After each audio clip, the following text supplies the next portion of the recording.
6월 23일 금요일 새벽 예배 하나님 앞에 드리시겠습니다. 고마우신 하나님 아버지, 하나님 허락하신 삶의 여정들을 걸어가다가 하나님 찾아오는 여러 가지 어려움들과 하나님 힘든 시간들을 통하여 하나님 우리가 하나님을 더 배웁니다. 우리 하나님 이러신 분이시지, 우리의 풍요로움의 시간이 아니라 사실은 결핍의 시간에서 우리는 그 가치와 소중함을 배웁니다. 물이 단수가 되었을 때 우리가 누렸던 그 물의 소중함과 하나님 전기가 끊어졌을 때 우리가 누렸던 그 전기의 고마움을 느끼는 것처럼 우리에게 하나님 결핍의 시간들을 통하여 오히려 주님을 더 깊이 경험하게 해주셔서 감사합니다. 그러나 또한 하나님 그 결핍을 해결하시는 주님을 경험하게 해주셔서 감사합니다. 사랑 우리 성도들의 삶들 가운데 회복의 소식들을 들을 수 있게 해주셔서 감사합니다. 합격이 되기도 하고 자녀들이 시험에 합격되기도 하고 직장에 취업하는 우리 성도들을 보면서 하나님께서 그 순간순간을 또한 이겨나가게 하시는 은혜를 누릴 수 있게 해주셔서 감사합니다. 사랑하는 하나님, 하나님만 바라보게 하여 주시고 하나님 우리에게 베푸시는 은혜의 구원의 손길을 경험하는 교회, 하나님 증거의 돌무더기가 정말 가득한 교회, 그래서 하나님을 알고 하나님이 어떤 분인지 믿는 믿음 있는 교회, 우리 교회 될 수 있도록 주님 도와주옵소서. 사랑하는 예수님의 이름으로 감사하며 기도합니다.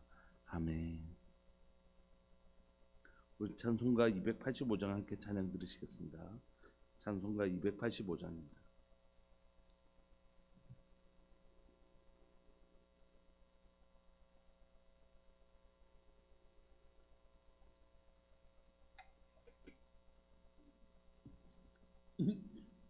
이 찬송가 285장. 주의 말씀 받은 그날 참 기쁘고 복되도다. 이 기쁨만 못 이겨서 온 세상에 전하노라. 기쁜 날 기쁜 날 주 나의 죄 다시 쓴 날 늘 깨어서 기도하고 늘 기쁘게 살아가리.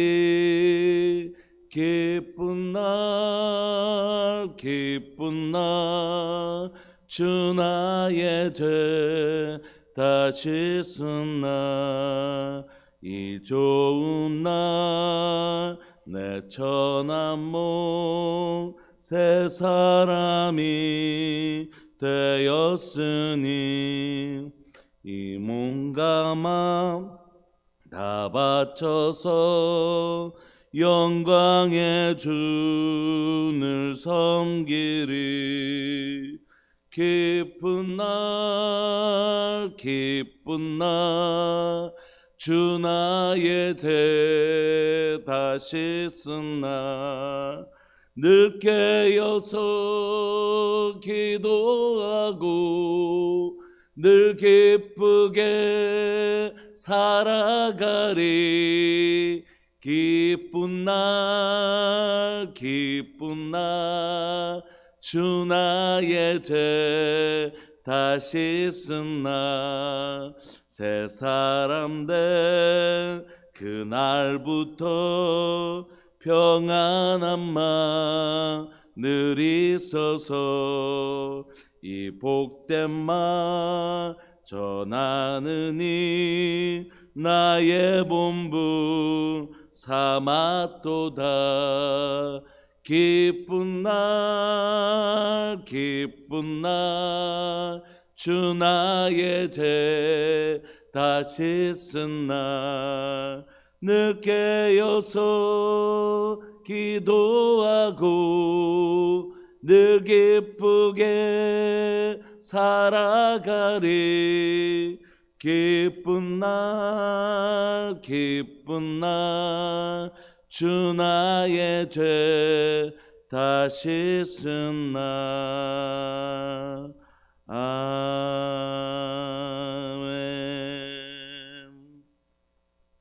우리 하나님의 말씀 사도행전 2장 37절부터 47절까지 함께 보시겠습니다.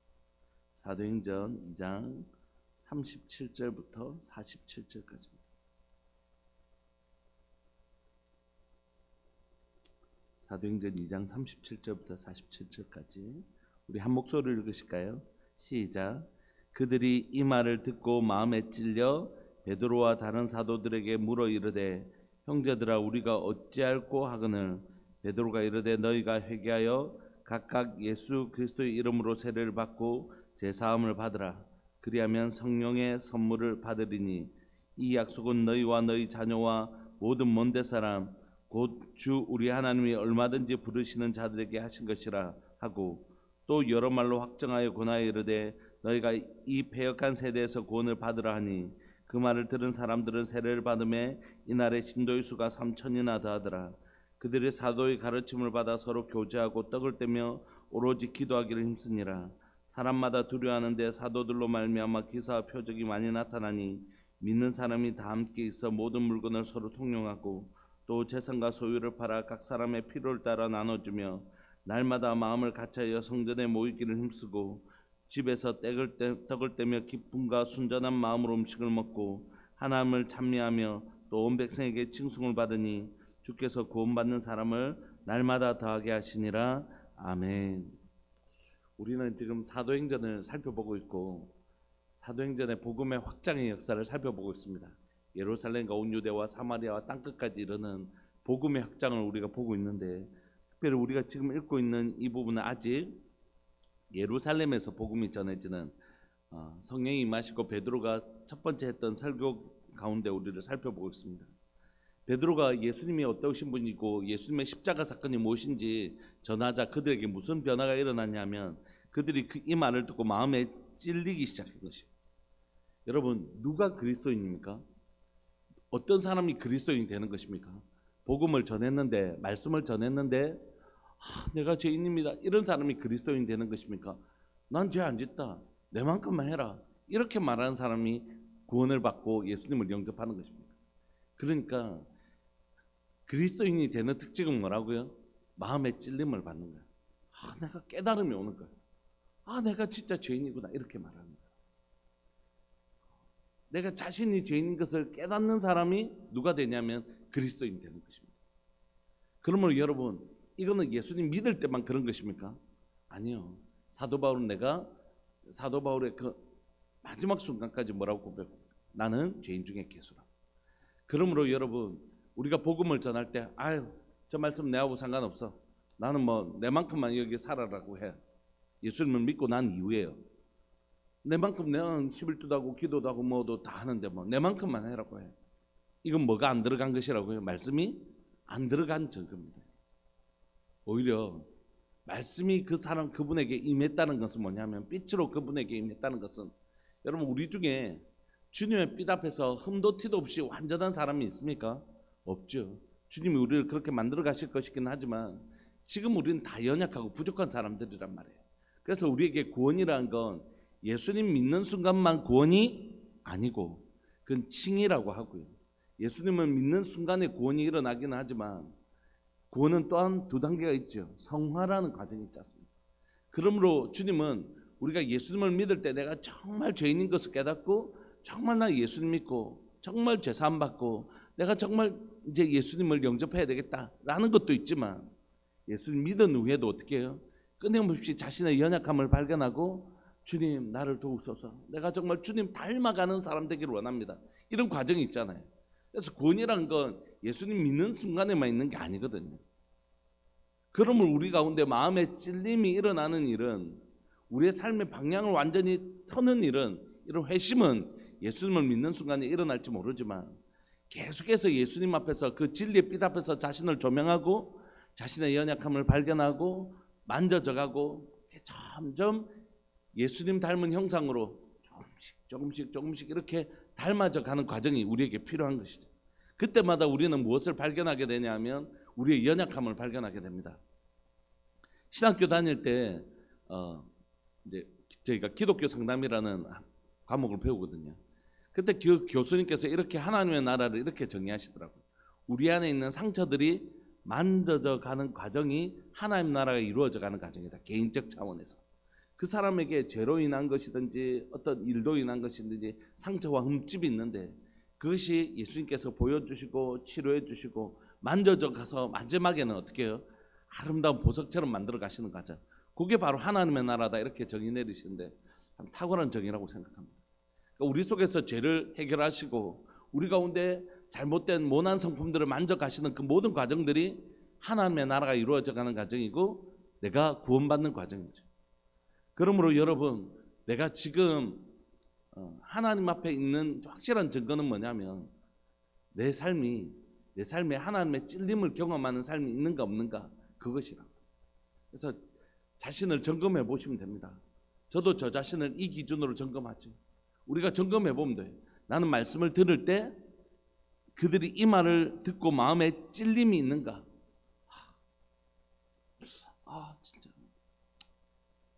저 말씀 꼭 나에게 하는 말씀 같다. 찔림이 있는 거. 이 말씀을 듣고 찔림이 있으면 하나님의 은혜가 제 가운데 있는 것이. 그런데 철갑을 탁 이렇게 들고 무슨 말씀을 하시든지 아유 그래 좀 다른 사람들 좀 들어야 된다 이런 말씀도 그래서 좀 해야 된다 이렇게 하면 이 사람에게는 은혜가 없는 것이라. 여러분 매 순간순간마다 말씀의 은혜가 있기를 소망합니다. 삐침에서 나의 연약함을 발견하는 것 그게 진짜 은혜예요. 그게 하나님께서 나를 지금 어떻게 해요? 거룩하게 만들어 가시려고 하시는 하나님의 열심을 지금 나에게 보이고 있다는 증거입니다. 우리 모두에게 말씀을 들을 때마다 말씀에 찔림이 있어서 하나님 나를 더 아름다운 곳으로 아름다운 모습으로 변화시켜 가시려고 하시는구나 그렇게 이해하시면 좋을 것 같아요. 내가 진짜 죄인이구나 난 진짜 쓸모없어 이런 게 아니라 하나님이 나의 모습을 보여주셔서 더 아름다운 모습으로 빚어가는 거야. 가정구 속에 있구나. 그래서 이게 없을 때 긴장하셔야 됩니다. 이런 찔림이 없을 때 바짝 긴장하셔야 돼요. 그는 점점 바리새인처럼 굳어가고 있는 가능성이 거의 크거든요. 이런 사람들 거의 바리새인이라고 볼 정도로 이게 자기 심령이 굳어져가는 과정이거든요. 굉장히 위험한 상태입니다. 그러므로 내 마음에 말씀을 들을 때 제가 말씀을 준비할 때마다 이 말씀이 먼저 제 마음에 찔림이 있고 그렇지 말씀 이런 것이지 깨달음이 있고 정말 이렇게 한번 살기를 원하는 그런 소망감이 생긴다면 그건 은혜 중에 있는 것이죠. 우리 교회 모든 성도들에게 이 은혜가 떠나지 않기를 간절히 바랐고 소망합니다. 이렇게 마음이 찔렸을 때 이 사람들이 베드로와 다른 사람들에게 사도들에게 뭐라고 하냐면 무려 이르되 형제들아 예수께서 안에서 우리가 이제 형제 되는 것이죠. 우리가 어찌할꼬 우리가 어떻게 해야 되냐 이렇게 우리가 그렇게 예수님을 십자가에 못 박았는데 이제 우리가 어떻게 해야 되겠냐고. 이것이야말로 진정한 깨달음이 있었던 사람이죠. 사형리로 복음을 전하다 보면 죄인인 것을 깨닫고 영접기도 하면 제가 그럼 이제 어떻게 해야 되겠습니까? 제가 언제 어떻게 해야 되겠습니까? 이렇게 우리 가까운 교회 나가셔서 신앙생활 하시면서 계속해서 예수님을 알아가고 배워가는 과정들을 좀 하셔야 됩니다. 이렇게 얘기하죠. 베드로도 우리가 이제 예수님을 십자가에 못 박고 이랬는데 형제들 우리가 이제 마음에 찔린 것들이 우리가 어떻게 해야 되겠냐고 하는 삶의 위대한 전환이 일어나는 것이죠. 내가 어찌해야 될까? 은혜를 받는 순간 늘 이런 일이 일어나는 것 같습니다. 예수님을 믿는 순간에만 그런 게 아니라 이렇게 목사로 살면서도 하나님의 깊은 은혜를 겪는 순간 무슨 생각하게 되죠? 내가 이렇게 살았으면 안 되는데 그럼 내가 어떻게 주님을 위하여 어떻게 살아야 될까? 이런 다시 도전이 일어나는 거지. 이건 예수님 믿는 순간에만 일어나는 변화들이 절대 아니라 하나님의 은혜를 받는 순간마다 정말 열심히 살았음에도 불구하고 그 은혜를 받는 순간 내가 이렇게 살면 안 될 것 같은 주님, 목사님 내가 이렇게 살면 안 될 것 같습니다. 이렇게 고백합니다. 우리 교회 한 집사님이 은혜를 받으시고 그분 차를 타고 가는데 이렇게 나란히 타고 가다가 갓길에 세우시더라고. 그리고 막 오시면서 남자 집사님인데 막 오시면서 목사님 제가 이때까지 교회 맡겨진 일을 하면서 그래도 뭐 내가 평균은 안 되나 이런 생각하고 사셨대. 근데 예배를 함께 드리고 은혜를 받으시면서 어떻게 내가 이렇게 살았을까? 이렇게 하나님 앞에 예배드려야 되는데 내가 그렇게 살아놓고 어떻게 내가 아마 미안하면 되지, 어떻게 그런 생각하면서 살 수 있었을까 하면서 회개하고 하나님 앞에 정말 막 눈물을 그 차에 세워놓고 울시는 걸 보면서 진짜 은혜라는 게 너무 놀랐구나, 하나님의 은혜의 증거가 바로 이런 것이구나, 이걸 발견하면서 얼마나 행복하고 즐거웠는지 모르겠어요. 여러분, 우리에게는 반드시 그런 일이 일어나는 거죠. 하나님의 말씀이 임하면 내 가운데 찔림이 일어나고, 이렇게 살면 안 되는데 내가 그럼 어떻게 살아야 될까? 이게 은혜가 임한 증거입니다. 이 사람이 부족해서 그런 게 아니라 하나님의 은혜가 임했기 때문에 이렇게 할 수 있는 것이거든요. 그때 베드로가 이런 말합니다. 너희가 회개하면, 회개하는 것이, 회개야말로 하나님의 은혜가 가장 먼저 된 증거입니다. 내 가운데 회개가 일어나잖아요. 회개가 일어나잖아요. 이것이 하나님의 은혜가 임한 제일 첫 번째 증거입니다. 그러므로 날마다 나는 십자가에서 죽노라는 자기 부인의 능력이 있는 이유는 뭐냐면 자기를 부인하는 것이 이건 진짜 아닌데 하는. 그래서 회개야말로 하나님의 은혜가 임한 가장 첫 번째 증거이죠. 마음에 찔리고 회개하고 이런 일들이. 그리고 남은요, 이제 난 너무 죄인이구나라는 깨닫는 것만으로도 그리스도인 되는 건 아닙니다. 그 다음에는요, 나는 너무 죄인이지만 누구를 믿었느냐? 예수님의 이름으로 세례를 받고 제사함을 받는 거예요. 우리의 신앙은 뭐냐면 내가 아주 죄인인 것을 깨닫는 것. 그러나 이런 죄인인 나도 예수님 믿으면 흰 눈보다도 더 깨끗해질 수 있다는 걸 믿는 것입니다. 어른들에게 복음을 전하다 보면 어른들이 이렇게 말씀하시다. 그래 내가 죄인이지 진짜, 이렇게. 그런데 그래서 우리 예수님 믿으면 이제 정결케 됩니다, 이 얘기를 하면 이렇게 얘기해. 이 나이 이제 와서 나도 낯짝이 있지만 이제 와서 내가 지금은 죽기 내가 바로 직전에 예수 믿습니다 이런다고 내가 천국 가겠나, 이렇게 말씀하시는 분들이 많이 계시다. 여러분, 그런데 이건 연세 드신 분들 또 죽음을 앞두고 있는 분들에게만 일어나는 일이 아니라 예수님을 믿는 성도들에게도 어떤 일이 일어나냐면, 목사님 내가 이렇게 살아놓고 되겠습니까? 이렇게 얘기해. 되죠. 우리가 그렇게 살았지만, 우리가 비록 그렇게 연약하지만 마음에 찔림이 있고 난 진짜 죄인입니다 했지만 우리에게 누가 계시죠? 이런 나를 능히 깨끗하게 하실 우리 주 예수 그리스도의 십자가 사건, 그 제사함의 능력이 있잖아요. 그거 믿는 것까지가 뭐냐면 복음인 것이죠. 하나님이 세상을 이처럼 사랑하사 독생자를 주셨으니 이는 저를 믿는 자마다. 뭘 믿는 것이라고요? 아들을 죽기까지 사랑하신 하나님의 사랑을 믿고 내 죄 대신 십자가에 죽으신 예수님의 그 놀라운 사랑을 믿는 사람들. 내가 비록 이렇게 죄인이지만, 나를 위하여 피 흘려 주신 예수 그리스도의 그 완전한 보혈이 나를 흰 눈보다도 더 희게 해준다는 사실을 믿는 순간까지가 복음이죠. 사랑하는 여러분, 그러니까 여러분들 마음에 찔림이 있기를 소망하고 회개하기를 원하지만 여기에서 멈추지 마시고, 내가 진짜 죄인이고 내가 진짜 하나님 앞에 얼굴을 들 수 없는 죄인이지만 여기까지 멈추지 마시고, 그런 내가 예수 그리스도의 보혈을 힘입고 나가기만 하면 나를 이전 것은 지나갔으니 어떻게 해요? 보라 새 것이 되었도다 하고 하시는, 정결케 하시고 완전히 새롭게 하시는 하나님의 놀라운 은혜가 우리 앞에 있다는 사실을 반드시 믿으시기 바랍니다. 그게 예수님을 믿는 순간만 일어나는 게 아니라 우리는 날마다 새롭게 되어지는 은혜가 있는 것이죠. 그리고 그리하면 어떻게 된다고요? 그렇게 하면 성령이 우리 가운데 찾아오시는 것이죠. 여러분, 우리에게 지금 성령님이 찾아오신 것처럼 여러분들도 여러분들 마음에 찔림이 있다면 회개하고 예수 그리스도의 이름으로 제사함을 받고 그 세례를 받으면, 여러분 지금 성령님께서 우리에게 하나님의 영이 임하신 것처럼 여러분들께도 하나님의 영이 충만하게 임하실 것입니다 라고 베드로가 지금 이분들에게 이 복음을 전하고 있는 것입니다. 그리고 이 약속은 누구에게만 해당되는 것입니까? 유대인 여러분들에게만 해당되는 게 아닙니다. 이렇게 얘기하는 것이죠. 이 약속은 너희와 너희 자녀와 모든 먼 데 사람 곧 우리 하나님이 얼마든지 부르시는 자들에게 하신 것이라 하고, 사도 요한이 얘기했던 것처럼 영접하는 자 곧 그 이름을 믿는 자들에게는 하나님의 자녀가 되는 권세를 주시지만 그건 혈통으로나 육정으로나 사람의 뜻으로 나지 아니하고, 즉 유대인만이 아니라 누구라고요? 하나님께로부터 난 모든 자들, 하나님이 선택하신 모든 사람들은 다 어떻게 해요? 이 은혜에 참여할 수 있다는 것입니다. 여러분, 예전 같으면 38절에 구약에서는 제사함을 받으려면 어떻게 해야 됐죠? 짐승을 가지고 가서 대속제물로 잡고 하나님 앞에 피 흘림의 제사를 드려야 되잖아요. 근데 이제는 그럴 필요가 없는 것입니다. 왜 그렇죠? 예수 그리스도가 계십니다.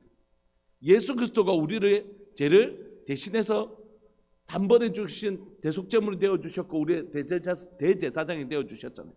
그러므로 이제 우리는 구약의 제물을 가져갈 필요 없이 완전한 대속제물 대신 예수 그리스도를 힘입어 나가면 우리는 언제든지 제사함을 받고 성령을 받고요.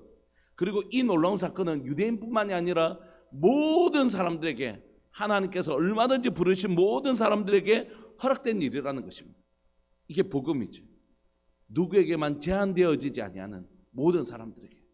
그러므로 여러분, 제가 말하는 게 그 만인 구원서를 의미하는 게 아니잖아요. 이 땅에 있는 모든 사람들이 구원받는다는 뜻이 아니잖아요. 하나님이 부르신 모든 사람들. 그러므로 내가 정말 하나님의 부르신 사람들일까? 그 증거는 뭐라고요? 내 가운데 사람이 이렇게 누워 있으면 그 TV 드라마 같은 거 보면 사람이 이제 교통사고를 심하게 당해가지고 이제 누워 있다가 손가락 하나 드라마에 뻑 이렇게 하면서 하면서 막 놀라면서 이 사람이 드디어 살아났다 이런 거 있잖아요. 그러니까 반응이 있는 것이, 말씀에 대한 반응이 일어나면 이 사람 움직인다 이렇게 하면서 우리가 살아났다고 얘기하잖아요. 말씀이 들었는데 뭐가 어떤 반응이 있다고요? 마음에 찔려 회개하는 것. 이 사람이 뭐라고요? 하나님이 얼마든지 부르신 사람이라는 뜻이에요. 그러니까 회개는 이 사람이 살아있다는 증거입니다. 회개는 하나님에 대한 말씀에 반응이 일어났다는 것은 이 사람이 살아있다는 증거라고. 하나님이 얼마든지 부르신 사람들은 바로 이 회개하는 사람들이라고.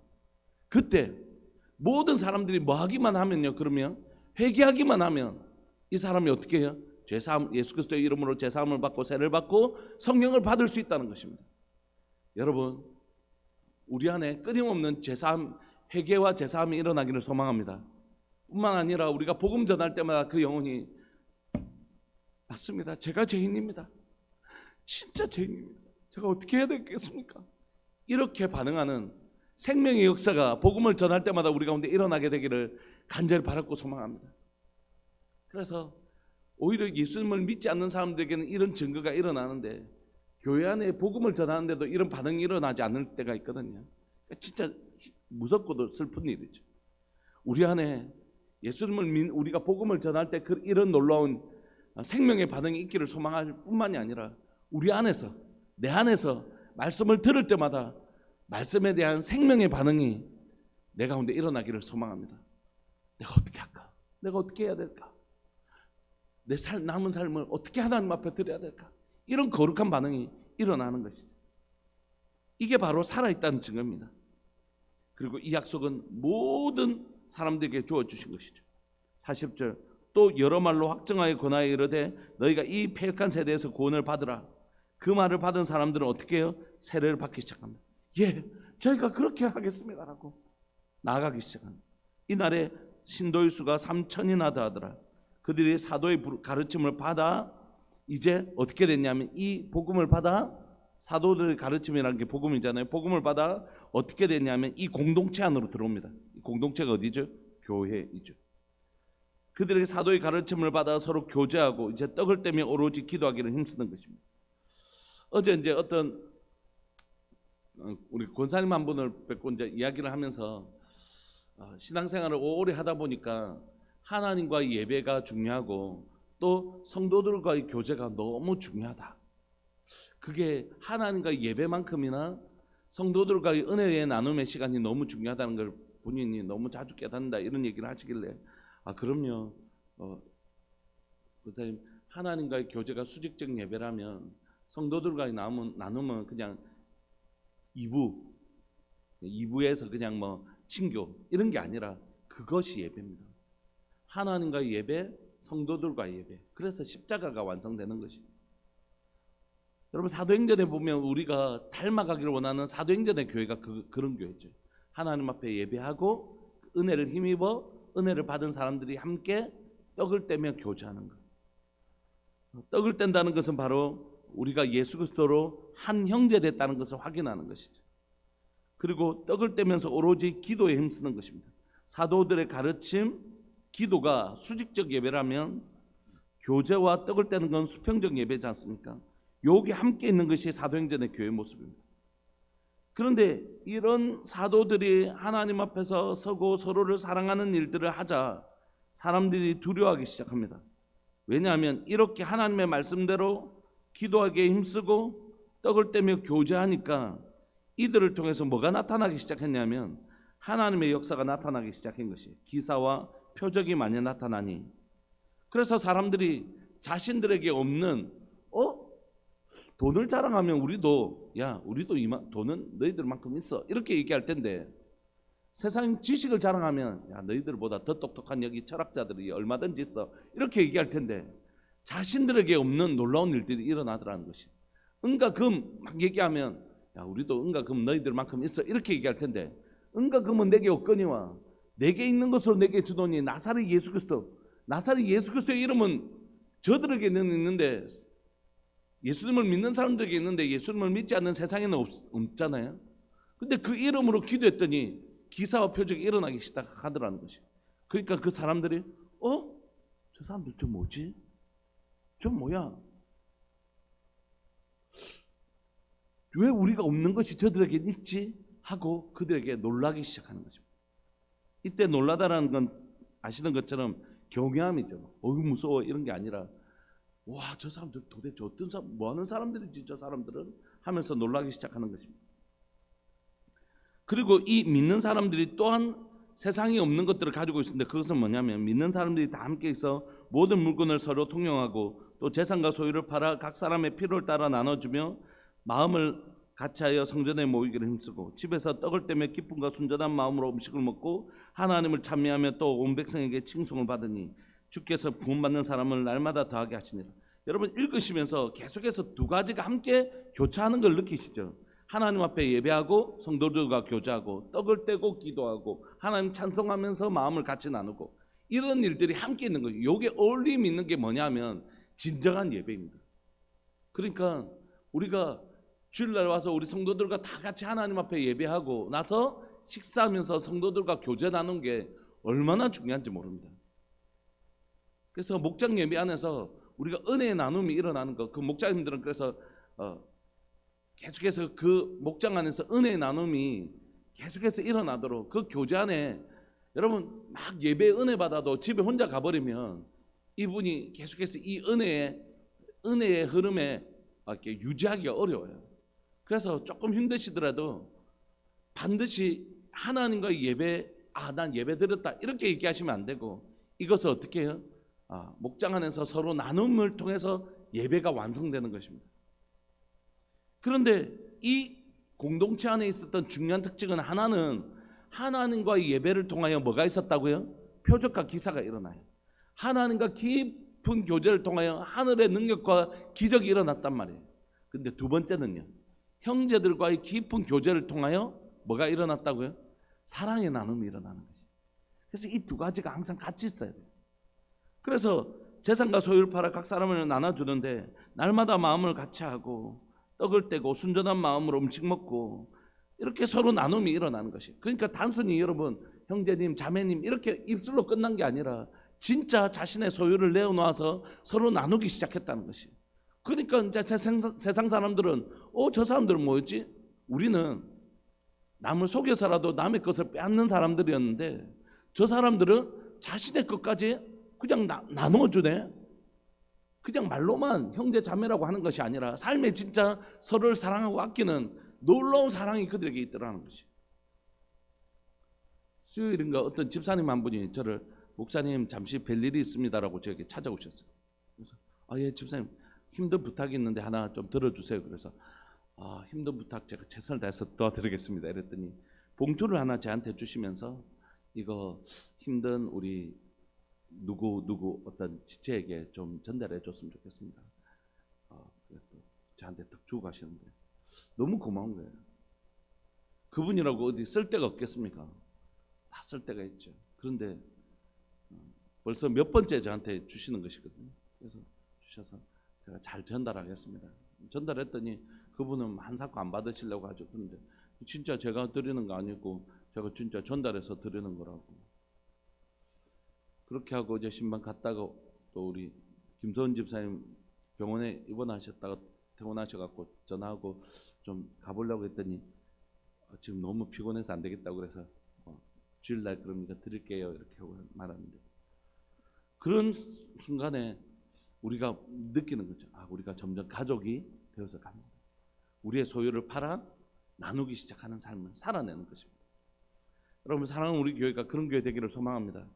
앞부분에는 하나님을 향한 반응이라면, 하나님을 향하여 우리가 말씀을 들을 때 찔리 믿고 회개하고 예수 그리스도의 이름으로 세례를 받고 하면 성령께서 우리에게 임하시는 것이에요. 그 놀라운 일들이 일어나기를 소망합니다. 사랑하는 교회 가운데 영혼 구원하는 교회 정말 되기를 소망하는 것이죠. 영혼 구원하는 일들이 일어나고, 두 번째는 그 영혼 구원한 사람들이 이 공동체 안에서 어떻게 해요? 사도의 가르침을 받고 기도도 힘쓰고 하나님을 찬송하기도 하지만 또한 동시에 그런 수직적 예배를 통하여 그 사람이 성장하고, 또한요 사랑의 교제를 통하여 그 사람의 풍성함이 일어나는 것입니다. 이때 뭐가 하냐면 제자가 되는 것입니다. 그래서 우리가 연구 목표가 뭐냐면 영혼 구원에서, 예수님을 믿지 않은 사람들 영혼 구원에서 계속해서 사도의 가르침과 기도를 통하여 영적 성장과 사랑의 교제를 통하여 제자로 자라는 것입니다. 자신이 복음을 받았지만 이제는 복음을 전하는 사람으로 세워주는 것이죠. 여러분, 교회 안에 이런 놀라운 역사가 있기를 소망합니다. 정말 생명이 계속해서 잉태되어지고 자라고 또 그 사람을 또 잉태하는 이런 생명의 잉태의 선순환이 일어나기를 간절히 바라고 소망합니다. 말씀을 마무리하고 싶습니다. 이 세태를 뭐라고 표현할 수 있을까? 그건 생명을 잉태하는 능력을 상실한 세대, 또는 생명을 양육할 수 있는 힘을 잃어버린 세대라고 생각합니다. 주일날 설교를 할 것인데, 오늘날 세대는 자녀를 낳기 싫어하는 세대입니다. 딩크족이나 싱글족 이런 사람들을 통해서. 그리고 자녀를 낳는다고 하더라도 양육에 대한 부담감 때문에 낳지 않는 사람들이 많이 일어나고, 그리고 최근의 조사들을 보면 자녀 양육에 대한 부담감들 때문에 자녀 양육에 실제로 많은 에너지를 쏟지 않는답니다. 그래서 돈을 주고 학원에 보내버리거나, 내가 양육의 과정 속에서 우리 아이 공부를 위해서 학원에서 이렇게 좀, 이게 아니라 자신이 이 아이를 케어하고 하루 종일 돌볼 그런 마음이 없으니까 돈으로 해결하는 많은 행태가 있다고 합니다. 그러니까 잉태하기도 싫어하고 출산하기도 싫어하고 그 아이를 양육하는데 얼마나 많은 에너지가 들어가요. 그 에너지를 쓰기를 싫어한다는 거예요. 나도 내 인생이 있고 내 삶이 있는데 아이를 위해서 내 인생이 다 희생된다고 생각하는 거죠. 우리 어머니들은 그렇게 하지 않으셨잖아요. 그래서 이 시대는 잉태하는 능력도 양육하는 힘도 잃어버린 세대예요. 근데 그게 육적인 것만 그런가? 그렇지 않고 영적인 면에서도 마찬가지라고 생각해요. 오늘날 교회에서 안 믿는 사람이 예수님 믿는 새 가족으로 등록하는 경우가 큰 교회도 다 정말 어려운 일이라고 얘기를 합니다. 다 수평이동이지 예수님 안 믿는 사람이 복음 전해서 얻는 경우가 정말 힘들죠. 우리 며칠 전에 이제 우리 새 가족 등록하는데 딱 보니까 처음 신앙생활 한다는 얘기를 들으면서 너무너무 감사하기도 하고, 우리가 이 일을 위해서 어떻게 해야 될지에 대한 정말 너무 큰 부담감이 있는데, 교회도 마찬가지라고 생각해요. 영혼을 잉태하는 힘도 잃어버리고 양육하는 힘도 잃어버리고 영혼 구원하는 힘도 잃어버리고 제자화시킬 수 있는 힘도 잃어버리고, 그래서 다시 하나님 우리에게 성령을 보내주셔서 성령으로 충만케 하셔서 교회가 영혼 구원에서 제자 삼는 교회 되게 해주십시오. 그래서 하나님과의 수직적인 예배가 살아나고 수평적인 교제가 일어나는 복된 교회 되게 하여 주옵소서. 우리 시간 이 말씀 붙드시고 우리 가운데 오늘 이 본문의 놀라운 역사가 우리 삶들 가운데 그대로 일어나기를 소망하면서 우리 주님의 이름을 크게 부르시면서 우리 이 말씀 붙드시고, 주님 이 사도행전의 역사가 우리 교회 가운데 일어나게 하여 주시고 저의 10년 가운데 일어나게 하여 주옵소서. 우리 주님의 이름을 크게 부르시면서 기도하면서 나갑시다. 기도하시겠습니다. 주여, 살아계신 하나님 아버지, 역사하시는 하나님 감사합니다. 오늘 또 사랑하는 하나님, 저희를 하나님 이 새벽에 부르시고 사도행전의 말씀으로 우리를 가르치시니 감사합니다. 살아계신 하나님 아버지, 이 시간 간절히 바랐고 소망하는 것은 하나님 우리 가운데 말씀을 들을 때마다 하나님의 찔림이 있고 회개하게 되는 놀라운 생명의 거룩한 반응이 있기를 소망합니다. 말씀을 들어도 이건 내 말씀 아니야, 이렇게 정말 이 말씀 듣고 정말 다른 사람은 좀 그렇게 살았으면 좋겠어 라고 하는 하나님의 생명의 반응이 전혀 일어나지 아니하는 하나님 그런 일이 제 삶 가운데 있지 않기를 소망합니다.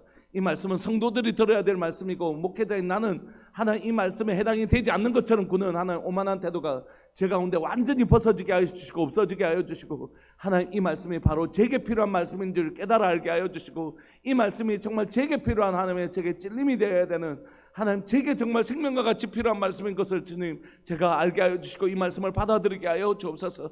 하나님의 이 말씀은 모든 사람들에게 하나님 예외 없이 하나님의 들려져야 되고, 하나님 모든 사람들이 하나님의 이 말씀에 거룩한 반응이 일어날 때에 하나님의 제사함을 받고 성령을 받을 수 있는 줄 믿고 고백합니다. 사랑하는 하나님, 이 땅 가운데 있는 수많은 사람들에게 이 복음 전에서 하나님 제사함 받고 성령을 받는 놀라운 역사가 우리 교회를 통하여 일어나게 하여 주옵소서. 사랑하는 우리 교회가 하나님의 구원의 방주의 역할을 잘 감당하게 하여 주셔서 하나님 복음 전에서 예수 그리스도의 이름으로 제사함을 받고 성령으로 세례를 받는 놀라운 역사가 하나님의 복음 전하는 역사가 일어나게 하여 주옵소서.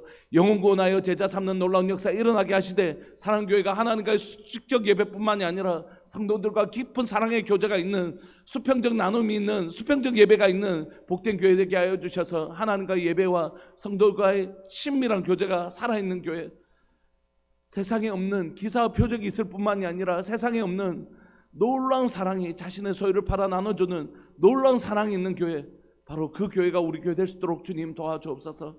오늘 또 주님, 지금 우리의 모습이 연약하지만 주님 점점 닮아가고 싶습니다. 우리 주님을 점점 닮아가고 싶습니다. 사랑하는 우리 교회가 한 발짝 한 발짝 그렇게 주님을 더 깊이 닮아가는 놀라운 역사 일어날 수 있도록 주님 은혜 내려 주옵소서. 감사합니다. 주님 영광 받아 주옵소서.